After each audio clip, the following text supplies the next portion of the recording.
A demon confessed something terrifying to a priest in 1987. When asked what he feared most, he didn't say prayer. He didn't say worship. He said one word: fasting. And here's what most Christians don't know. There are 4 specific types of fasting that make demons flee faster than anything else. The first method is called the Daniel fast, and it's named after a prophet who used it to receive visions so powerful that angels showed up to explain them. Daniel chapter 10 tells us he ate no meat, no wine, and no rich foods for 3 weeks. What happened? An angel appeared and said, "From the first day you set your mind to gain understanding and to humble yourself before your God, your words were heard." Here's the key. Demons operate in pride. Fasting crushes pride. When you deny your flesh for God, you're declaring that He matters more than your comfort. And that level of surrender terrifies the enemy. The second method is the Esther fast. This one is intense. No food, no water for 3 days. Esther 4:16 shows us that when an entire nation faced extermination, Queen Esther called for this fast. She said, "If I perish, I perish."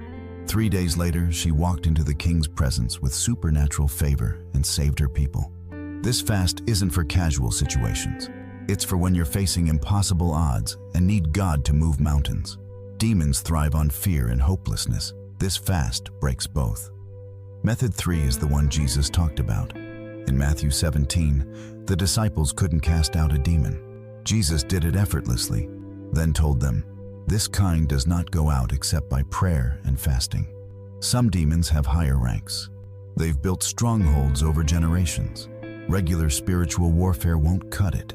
You need the authority that comes from complete dependence on God.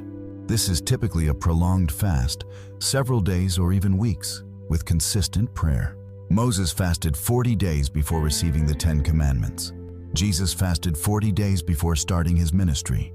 Both faced demonic opposition immediately after. Both won. The fourth method is the most accessible, the partial fast.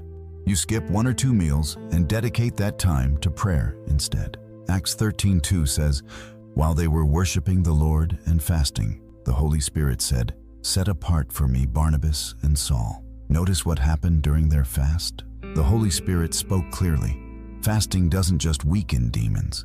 It sharpens your spiritual hearing. You start discerning things you couldn't before. Lies lose their power. Temptations lose their grip. Your spirit becomes stronger than your flesh. Here's what ties all 4 methods together. Sacrifice.